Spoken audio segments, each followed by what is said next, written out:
Libraries and Archives, and Hillary Ritt with the Department for Libraries and Archives in Frankfort, Kentucky. I'm sitting in today for Andrea Lewandowski.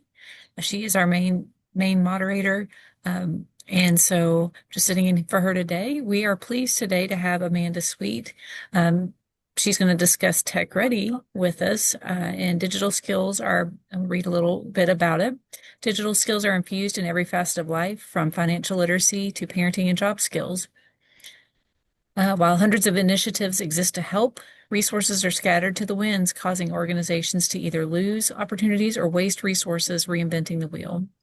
So Amanda today is going to discuss the Tech Ready Nation platform, which serves as a discovery layer, making it easier to access and compare courses, lesson plans, handouts, and various resources to find what works best for libraries and our communities.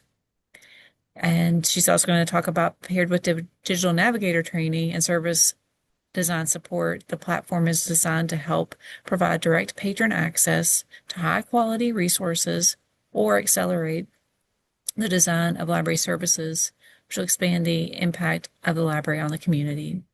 And before I turn it over to Amanda, a couple of housekeeping things. Please, if you don't mind, use the chat to introduce yourself, what library you're with, your name, and any updates you want to share about things that are going on. And then in our June meeting will be a LibsWork lounge. So that's a time for us to gather and talk about and have an informal discussion about things that are going on. And so without further ado, I will turn it over to Amanda. Thank you again, Amanda, for being here. And so I just grabbed the slides that I just recently did for a digital skill and tech training workshop. So just to clarify, this is not technically a workshop, it's more of a session, but I am far too lazy to make two different kinds of slides that are going to be very similar. So just casually ignore the word workshop and we'll be okay. So, as Hillary mentioned, I do have the Tech Ready Nation platform, and it is sort of like a discovery layer digital skill hub. And I guarantee I am not the only digital skill repository out there. I actually just stumbled across a few in some other conferences. And so in this session, I'll also kind of pop open some of the alternative digital skill hubs and kind of show the differences, similarities, and how each different hub is actually trying to reach different audiences. So, for a little bit of background, the Library Commission, we technically work with every different type of library, but it's usually the public libraries that actually reach out to me for assistance. So, I built the Tech Ready Nation platform geared more toward the challenges that public libraries face rather than what school libraries or academic libraries face. And so, kind of what this turned into was it's more of a way for helping libraries and their community partners understand the evolving changes in tech skills and tech needs because there were a whole ton of different resources for computer basics and figuring out social media and figuring out all this different stuff. But there wasn't as much for figuring out emerging technologies, figuring out how AI is shaping the future of work, figuring out how AI can be leveraged as a tool to solve community problems, and figuring out how people are actually trying to flow through our tech ecosystem, if you will, to be able to find the resources that they need and then be able to achieve their goals. And most people haven't even set their goals, so how can they achieve them yet? So, what this turned into was what I'll be talking about in this specific session is an overview of the types of digital skill categories out there, a look at the resources that currently exist, the steps of the next resources that are coming into existence as things shape out and evolve, and how this turned into a way of not just building out digital skill resources, but the organizations and support resources that parallel these resources. And that'll make more sense as I talk about the Digital Navigator model that this is more or less all based on that's been evolving over time. And just in the chat, if you could pop in whether you're familiar with that Digital Navigator model already or not, I want to get a baseline so that I'm not giving you information that you already have, but I will give it to you if it's new for most people. And I'm just going to look into the chat and see if anyone has a thought on there. Oh, I do see a career navigator librarian, so I am going to give a good bet that you already know how the navigator model works. We have a couple people familiar, 3, 4. Perfect. So this is one of many different flavors of the navigator model.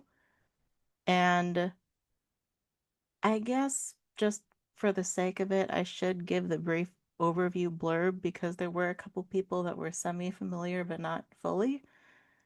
So let me dive into first the types of categories and the challenges that our communities were facing and how this actually came into fruition. So the challenge that I had as the tech innovation librarian at the state level was that I had libraries that were coming up to me saying that they needed to address digital skills and they wanted to offer technology resources and services, but there wasn't a really solid framework in the state at the time to be able to help offer those resources. There were frameworks at the national level and mostly through, and when I started this, the World Ed and Digital Navigator platform hadn't actually come into existence yet. If you squint one eye, I was on kind of a committee that was helping shape out the Navigator platform back when it was World Ed, but I was also still relatively new at that time, so most of the other people on that committee probably knew more than I did. So it's been 10 years since that committee actually started and met and started building out and shaping out the Navigator model. So I've had some time to learn, grow it, and figure out what's next. And this is like the little overview blurb that I've been giving to my libraries to be able to start the brainstorming and bucketing out process to help libraries tackle the massive digital landscape that actually exists. And the most popular services that libraries have developed are usually centered on cooking and gardening. So I usually use that as a launching pad to incorporate digital skill training and incorporate the navigator model and connect people with the resources that they actually need. When I first started this, I was hoping that more people would be looking for AI resources and trying to figure out smart gardens and figuring out all these different cool high-tech things. It didn't take me long to figure out that most people don't actually care. But there are a solid number of people who do care and are trying to experiment and explore AI and all these different IoT platforms, and they just don't know, they don't have a path to go. So this is sort of the baseline categories of the people that were trying to navigate the system. And then it just got more complicated from there because I found out that right now most of the resources are super isolated. There'll be a collection of resources that's specifically geared toward parents, but parents are also facing challenges in trying to figure out meal planning, trying to figure out healthy recipes, trying to figure out how to not be stressed out or deal with like the heart palpitations that are starting from being super stressed out. So I started saying if all the problems flow together in life, so should the support services. And right now, they really, really, truly don't. At least not that I found. If anyone has a system that actually helps people address problems based on the challenges that they face in day-to-day life and connect to the resources and services based on everyday problems, I would love to hear about it. But so far, that's actually but what the problem that I've been trying to solve. And right now, this is where the resource hub is right now.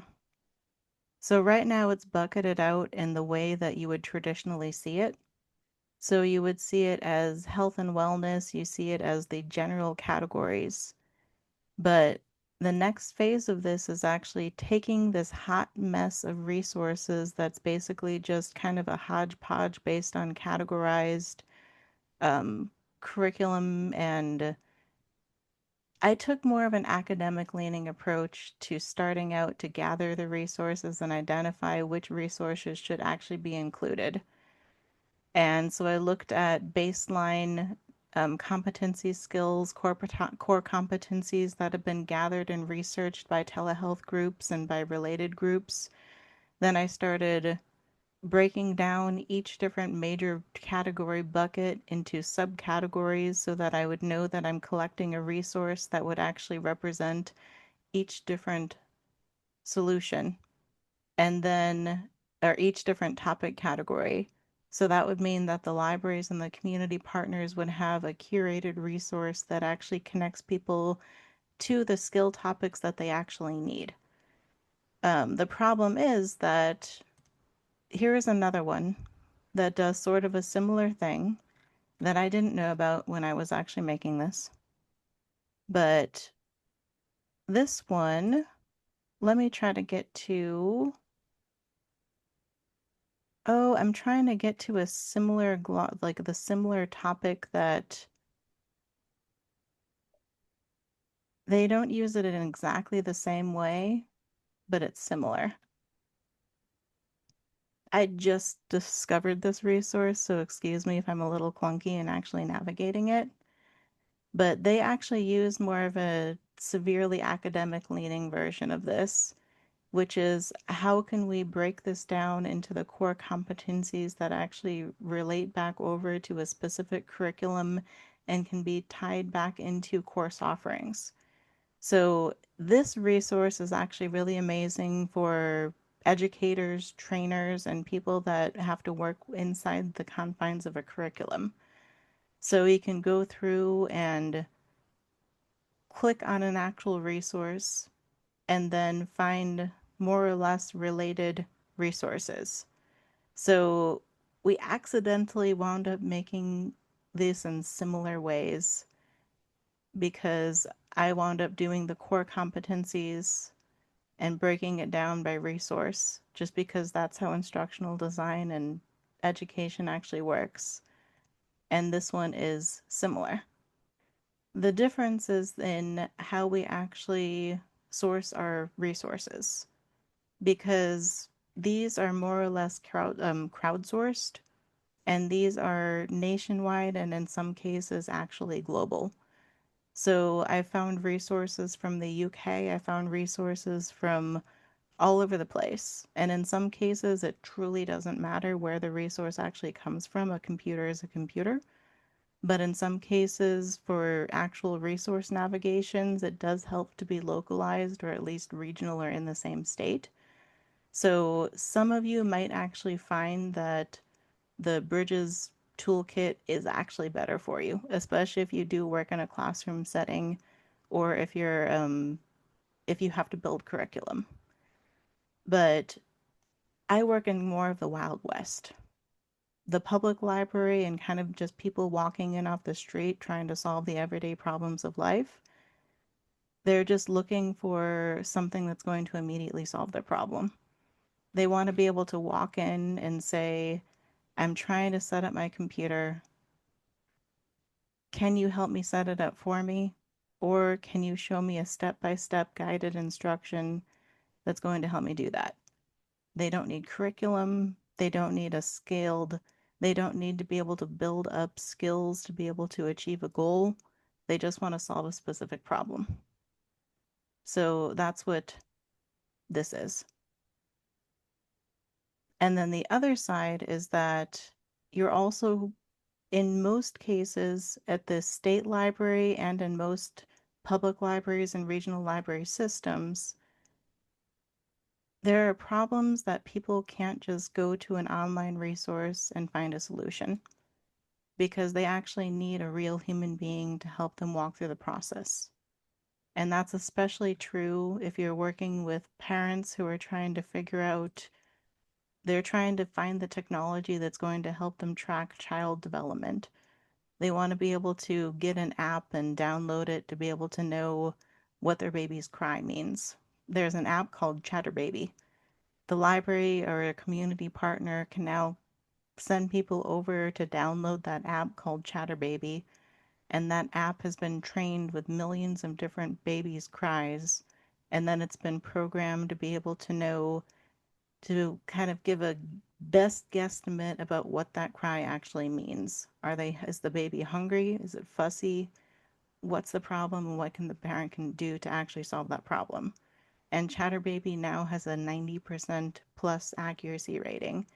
And now there's all these other apps out there that's trying to tell you what your baby's cry actually means. But now the library runs the risk of saying, okay, we can tell people about this app, but this app doesn't solve the problem completely. That parent is actually freaked out about what their kid is actually like. Are they actually hitting these milestones? When do I need to go see a doctor? Which doctor should I go to? Do I need a behavioral specialist? What do I actually need to solve this problem? So the next layer of this is that it's great to have a hub of digital skills. We need that. There are some places, especially rural areas, or people who just can't afford to go to the services that exist to be able to solve some of these problems. But we can't just tell people that there's an app for that.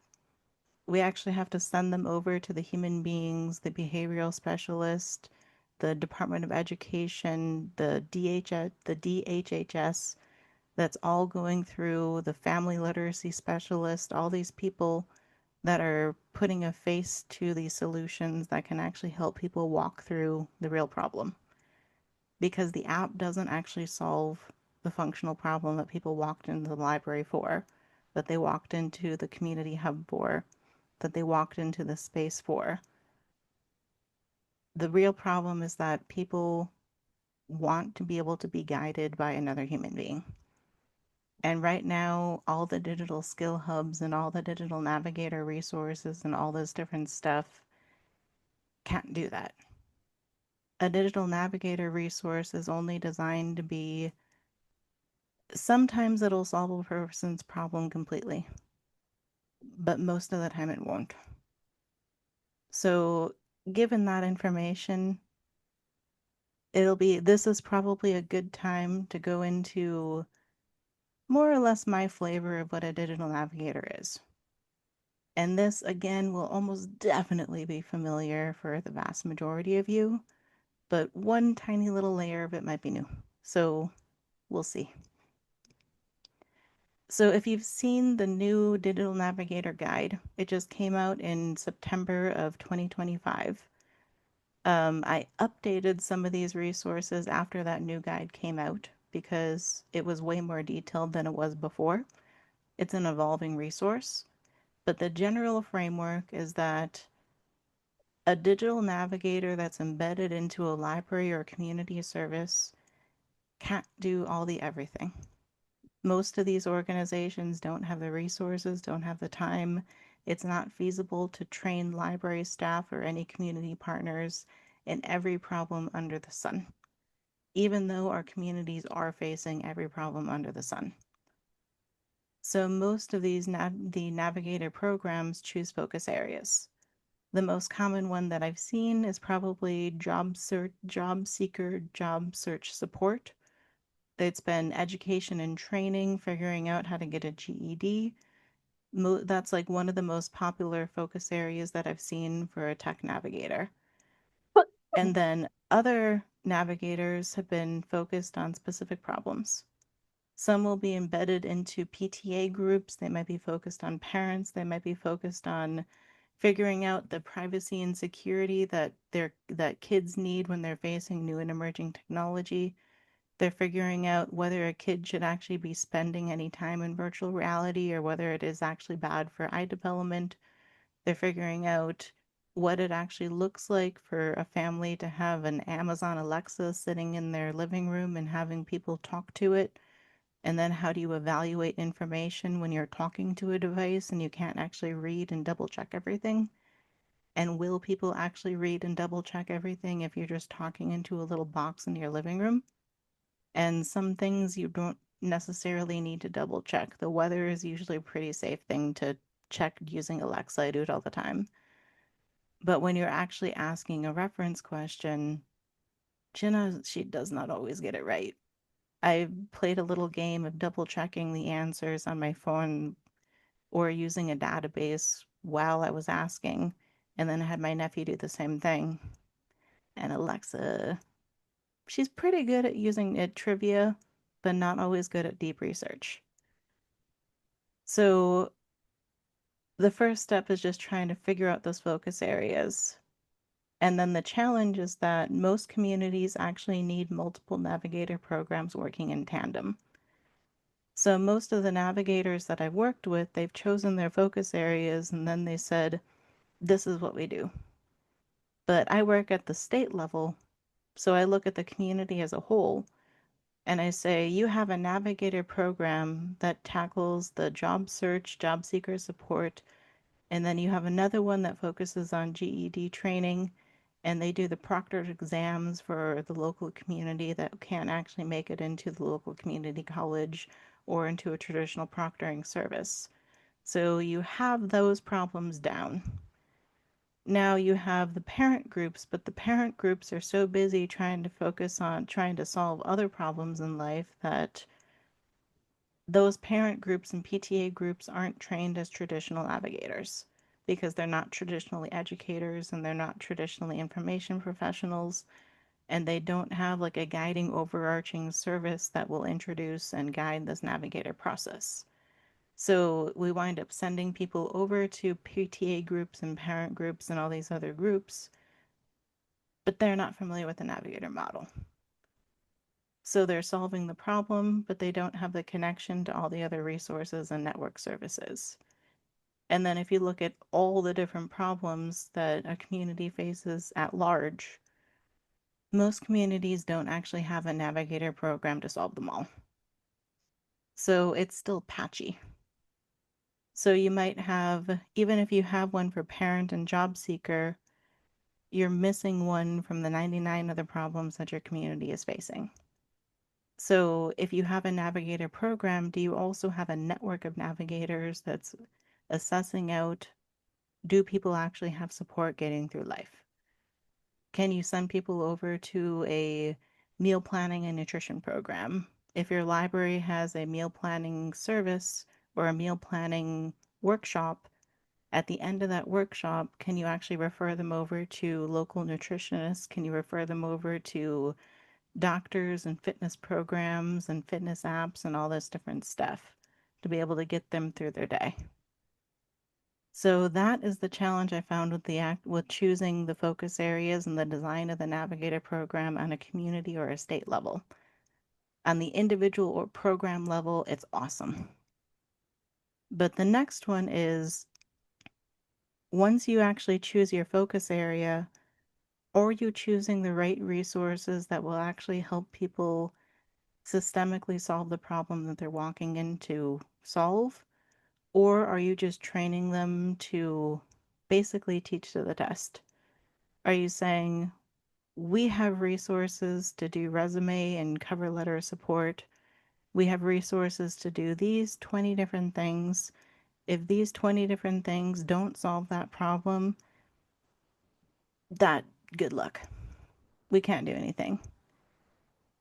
Or can you go over and say, we're going to track the questions that we receive and start tracking how many different people ask for each different specific thing. If we have enough people asking for that thing, we'll expand our resource pool. And then most of the like a good chunk of the navigator programs that I work with, they only contract with two or three, sometimes only one other different provider. So it'll be a lot of times it's Google's applied digital skills or Grow with Google. And if Grow with Google doesn't have the resources in their specific hub to be able to solve that problem, that navigator program does not solve that problem.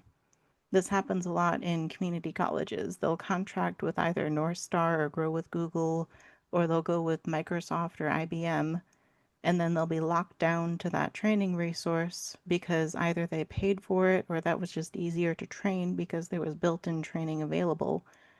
But you only have a really specific small slice of resources to be able to solve every problem to solve the problem that people are actually facing.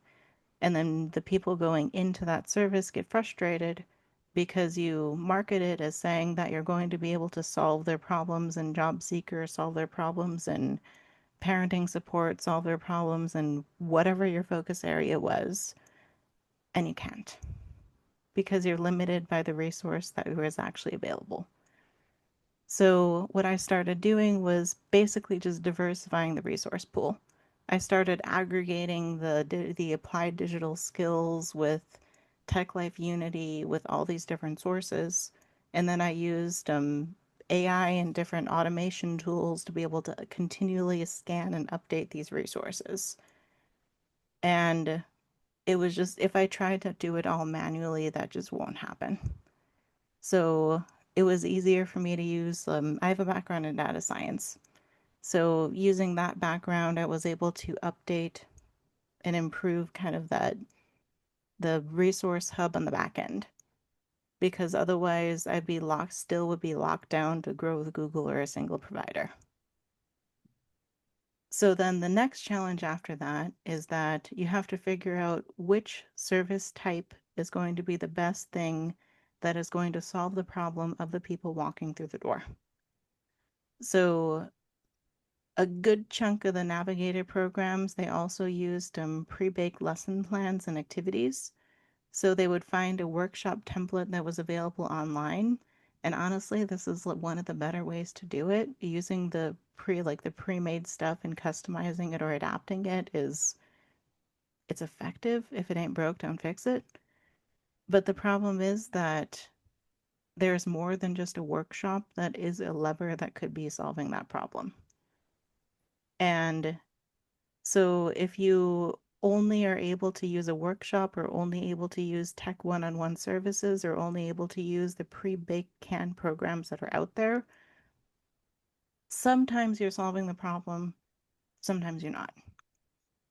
And in some cases, you might have a discussion that says, we need to start offering Excel classes. And then you start digging into why people need Excel. Some people want to use it to do they want to build job skills, they want to build a budget they want to build a meal plan, they want to do whatever it may be.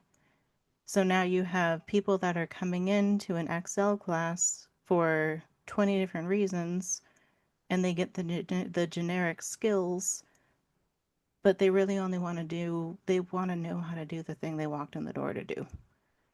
And sometimes the generic class that you pulled from the resources will be able to do that, and sometimes it won't.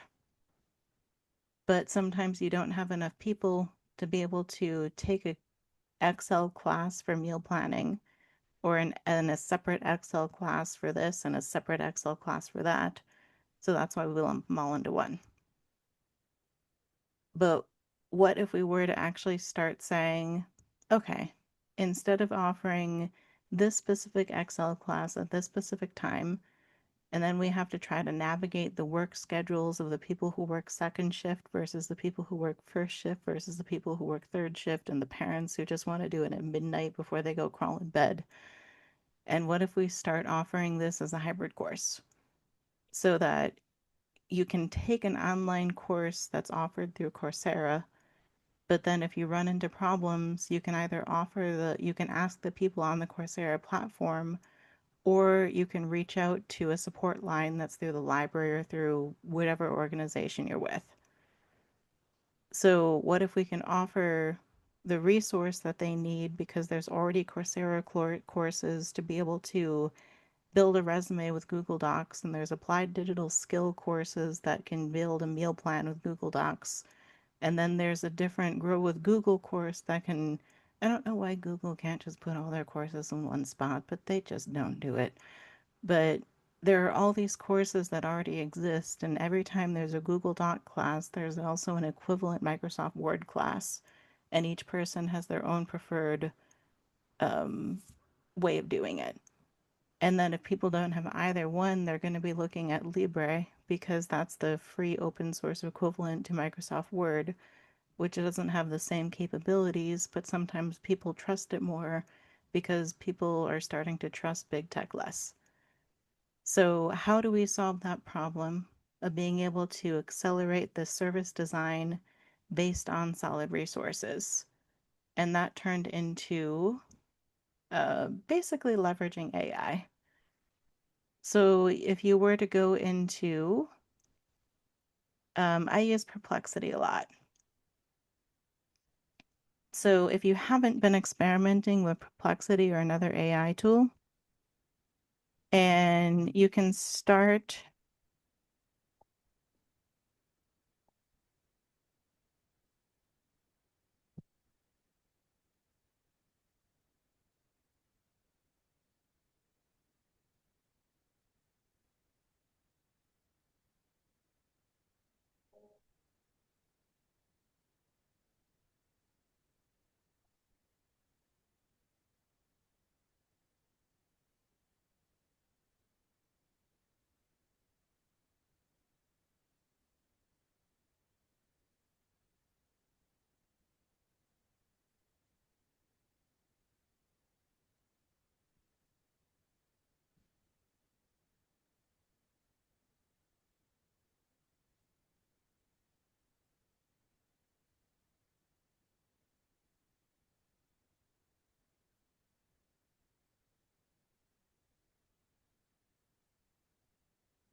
And if you haven't experimented with the different prompts, the more specific you can get, the easier it is. And you can also build out, you can get as detailed as you want with the actual agenda. And this is more balancing out and accelerating what a library or an organization can actually do because it takes a solid chunk of time to be able to source out good resources and source out all this different stuff. The reason I use Perplexity is because it will also link over to a specific source video and or a source resource. So you can also vet out the output of these resources instead of just trying to blindly trust the output. And so this actually makes it way easier to be able to build out different workshops or build out guest speakers that are brought in. When you bring in a guest speaker, the more solid planning that you have ahead of it, instead of putting it all on that guest speaker, the more likely that that guest speaker will come back. And it's because some guest speakers, that's what they do all day, every day. They're used to putting all this stuff together. But some of them are so busy that they just want to be able to come in, be able to participate in kind of a pre-baked agenda and be told that, can you help out with this section, and this section, and then help guide people through these steps on the computer? And they go, sure, cool, I can do that. But if you ask a guest speaker, can you plan this entire thing? This is a generic topic that I'm looking at. What can you do? You might get a response and you might not. But if you can start doing this first, you'll probably get a better response rate and be able to get more people helping out. And you can also reformat it.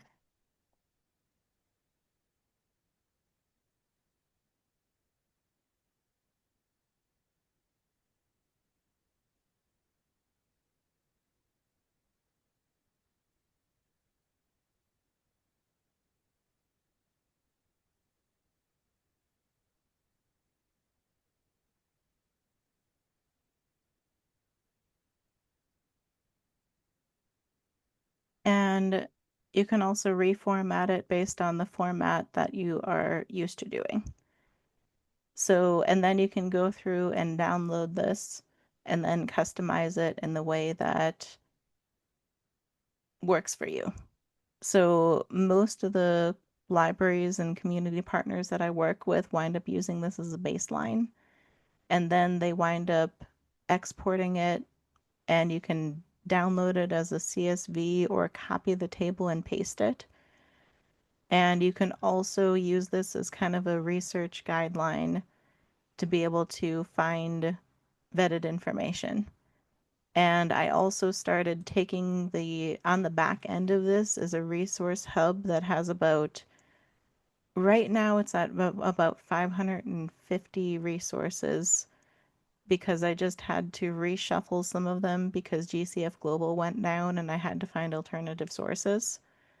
But I connected it over to the database on the back end so that AI would be able to pull from those curated resources. Because if you've tried using AI blindly to be able to build out an agenda like this, you'll also probably find that it linked over to resources and tutorials that are severely out of date. And GCF Global, before it went down, actually had this problem too. GCF Global was linking to some services that didn't exist anymore. It linked over to um, it prioritized some Microsoft Word services that were out of date. It didn't always shift over to 365 as quickly as it could have, and some of the resources were didn't get updated as quickly as you might like. And now that GCF Global has switched over to Learn Free, there's no guarantee that Learn Free is going to keep up with all the computer basic stuff because that doesn't seem to be a priority of theirs. So I started using AI a whole lot more to be able to start drafting things out like this. And you can also use it to draft out guest speaker templates. You can do a whole bunch of stuff with it. If you've experimented with AI to do some of this stuff, I'd also love to hear about that in the chat because I'm always looking for new ways to start experimenting with it. But good times were had by all. So, jumping back into my little slides that could. So, that is the service design side of it. But when you are trying to build these services, you also need to know that there is always going to be a limit to what the library or what your current Navigator program can actually do.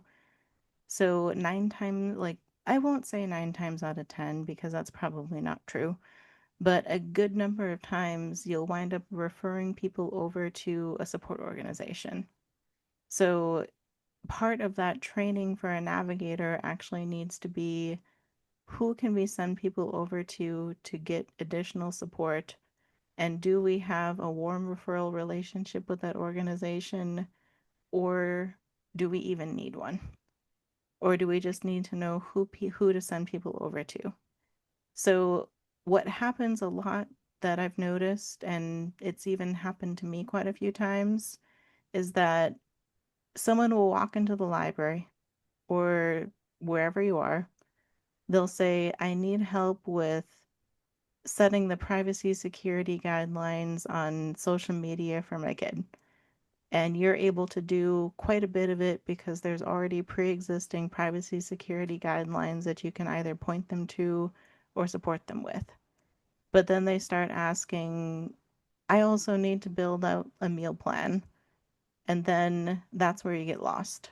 But you know that there's a local nutritionist that's able to help with that. There's Brian Health that actually does that. In some cases they do it for free and in some cases they do it at a low cost.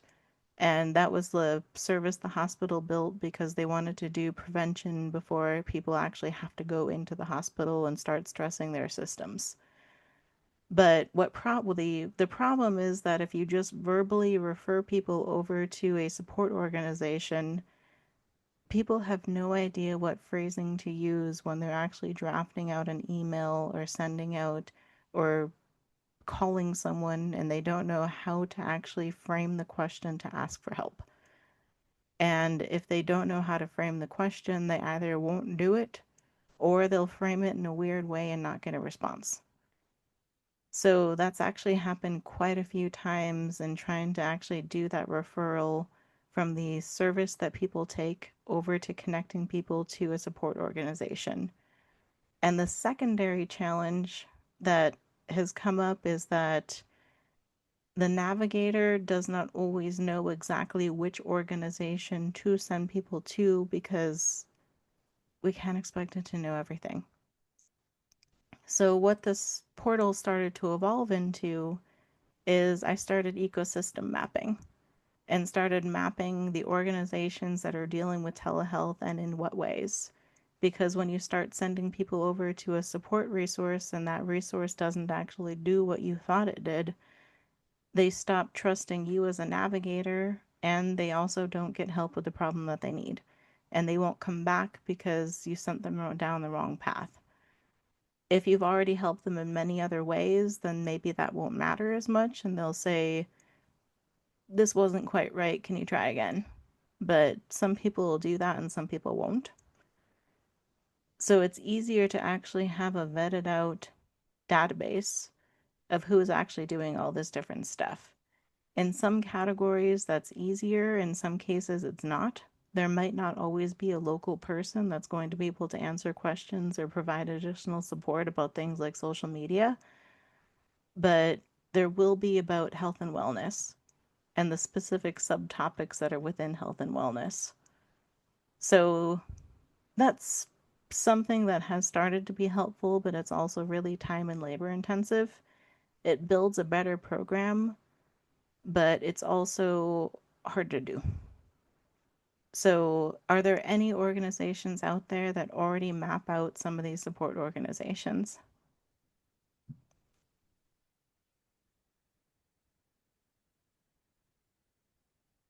And I will pause and look at the chat for just a hot second.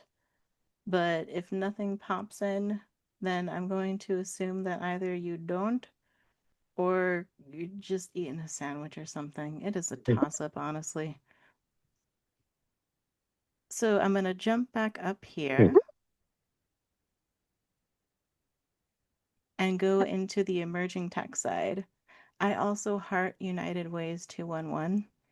So that's actually where I send people to as kind of like the initial um, resource mapping, resource connection.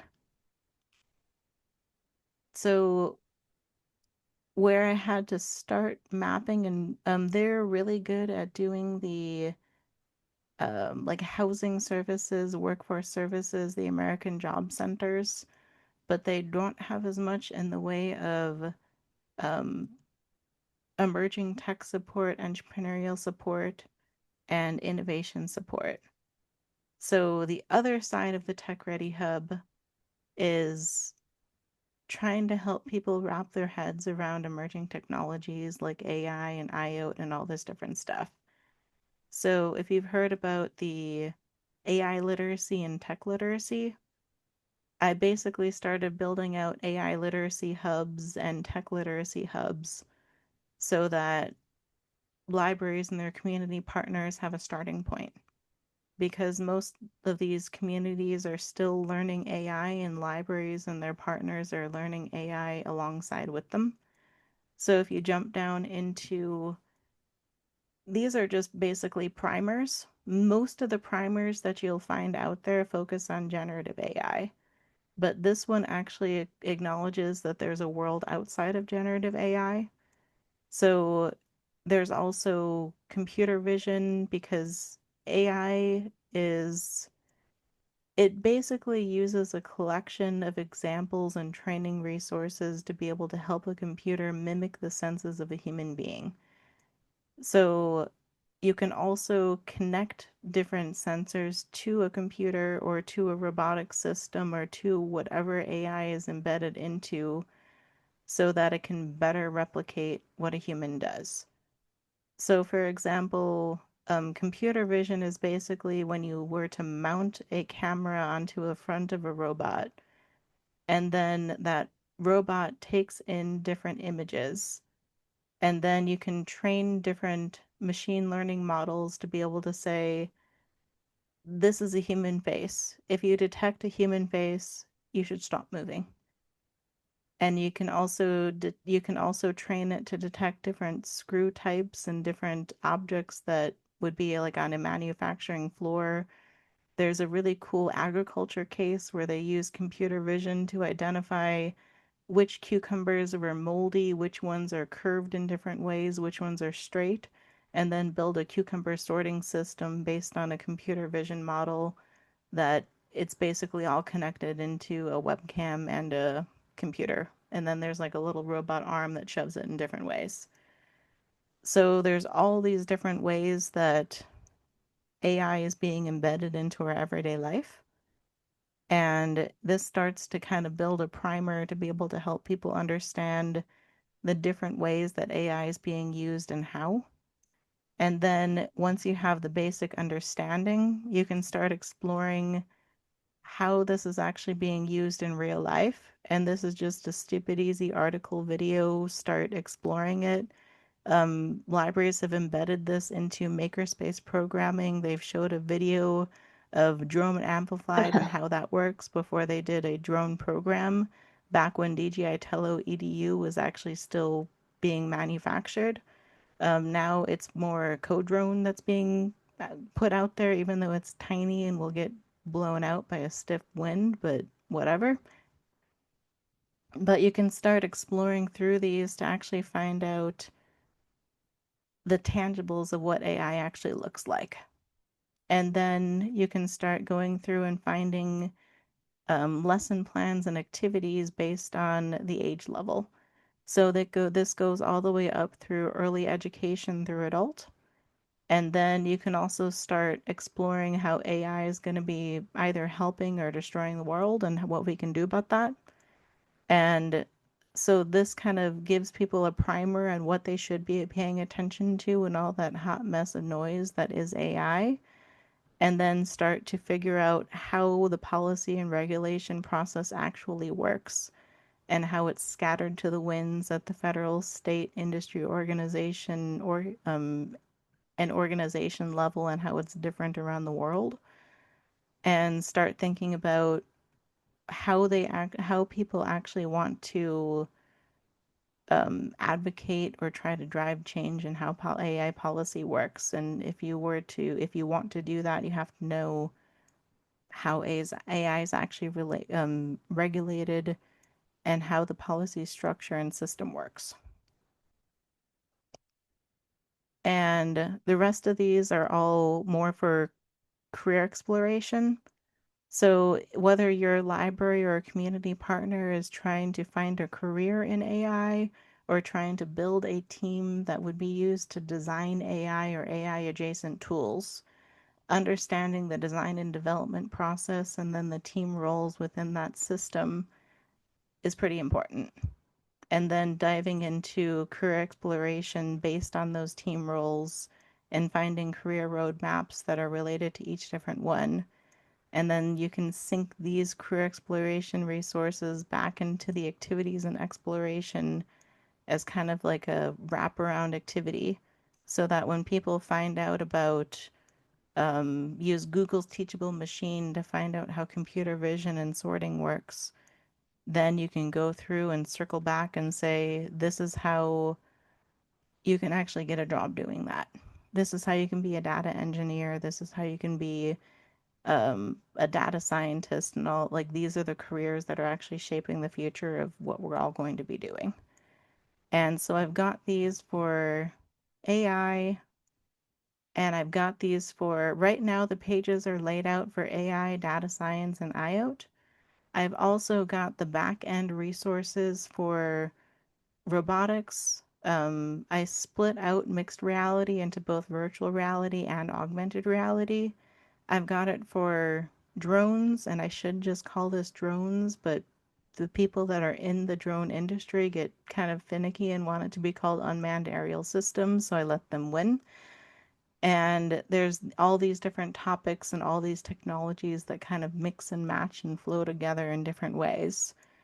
And when people understand that AI is not just this floating amalgam of something floating out into the ether, and that it's also embedded into The IoT, which is how our Alexa system works, and it's embedded into robots, and robots require data science to track and analyze what's happening, and all this different stuff works together. The more our communities have exposure to these different technology tools, the more we can also circle back and say, how can AI and robotics and the Internet of Things circle back and solve the problems that we're facing in a day-to-day life? How is AI affecting the way that our data is collected in the educational technology systems that our kids are using? And should parents be worried about the tools that their kids are using at school? How can we make sure that right now there's a resurgence of the schools that are trying to limit Chromebook use because there have been issues with kids that have been bullying each other using Chromebooks, or kids that have been using, like, getting addicted to Roblox. My nephew is one of them. What is the impact of how these new technologies are changing everything that we do? And if we focus too much on this side of things, that is technically the bare bones basic skills. In some cases, it's basic skills. Some people wouldn't classify it as that. Depends who you ask. But if we spend too much time living over here and not enough time living over here, our communities aren't actually getting the full support that they actually need. But it's also a big ask for all of our navigators to be able to upgrade the systems to fold in all this different stuff. Because AI and IoT is just a fancy way of saying that we now need to be able to understand how to identify misinformation when you're talking to an Amazon Alexa. So it's a new input and a new process to an old problem. So in some of these ways, it's a different thing, but in some of these ways, it's just folding into how this old thing is changing. Because you're going to, as I mentioned before, you're going to evaluate information differently. So the challenge that I've had is that this is so much different stuff that it's how to introduce it to libraries in a way that helps them pay attention to the wide breadth of everything so they can choose what they actually need and then partner together with others within the community to offer the additional services. But when you put it all together in one go, it's too much stuff. And when it's too much stuff, people don't do it. And when there's not an easy pathway to do it, people don't do it. So the next step on this is actually not classifying by by this audience type or by the tech topic type, but reclassifying based on the flow of problems that people face in an everyday life, and looking at and breaking down the specific problems that people have as a job seeker, going to the layout, the specific question that people come into the library with, and then sync over to the collection and network of resources that solve that specific problem. And that just takes longer to do. I've seen some flavor of it in other formats and in other organizations and other platforms. So if you already have a baseline for that, I would also love to hear from you and probably work with you on building out something like that. So if you have a platform that just says, this is the network of problems that people face, and I'm looking for the infographics here. Just this. These are the general infographics that I put together that just say, if you're looking for a new job, here's what you need. Click on the topic that you care about and then find the resources that you're looking for. And I guarantee that I'm not the first and I'm not the only one to do a thing like this. So if you already do it, please feel free to send me an email. I have about 20 pages of these, and I'd love to work with you because it's hard to do as one person. And I will put my email in here.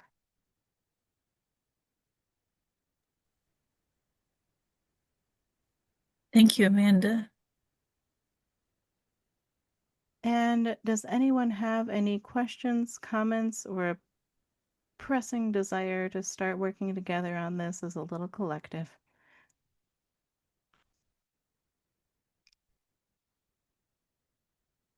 And if you already have a collective started, I'd be happy to join yours.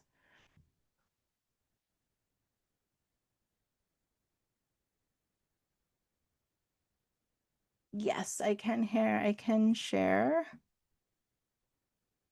Let me see if I can share it as, I'll share it as a public view link because that's probably the easiest.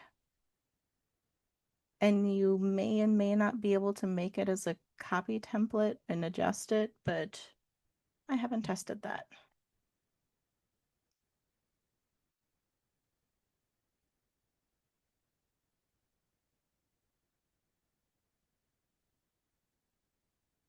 Any other thoughts or questions for Amanda? Thank you so much, Amanda, for sharing this with us today. And you're getting some more comments in the chat. Thank you so much for sharing. I do want to remind folks our next meeting will be a library lounge, LibsWork lounge, where we just have an open discussion, and that will be on June 9th. And I'm also debating whether it's worth continuing to build out this hub if there's also alternative hubs that do similar things. So if you know of one that actually does a pretty similar thing, let me know because then I'll try to join with that one instead of continuing to build this one. So I was like, maybe it's not out there in the same way with the resources and the organizations, but if there is, it's easier to do it with more people. And then Clarissa has asked, forgive me, Amanda, I didn't mean to interrupt you. Oh, no, you're good. Clarissa's asked if she can share the recording with libraries. This is being recorded. I think that Andrea will send this out later, or somebody will get it sent out later. But I mean, is that okay, Amanda, that we I have no can? problem with it. Yeah. Okay. And I am also working on, I built a course through Niche Academy for digital skill and tech training, but that's right now in our internal platform.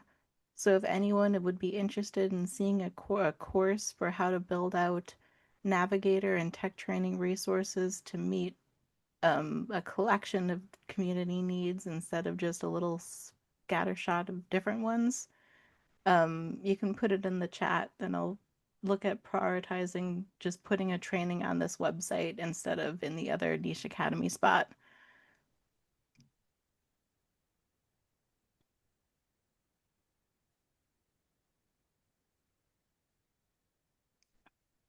And the other question I've gotten before is can we just have access to that is usually the question that I get is can I just access it on Niche? And the answer has been I'm not sure yet.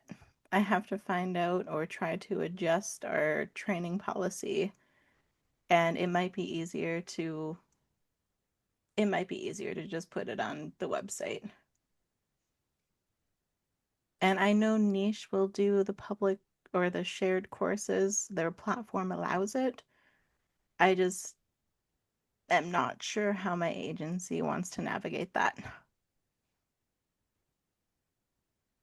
But I have no problem with just putting the course materials on the website. And I'm told that there is a WordPress plugin. And I don't use WordPress to build this, but there's also like an integrated website plugin that's for course management. So that might be easier than trying to navigate the rules and everything.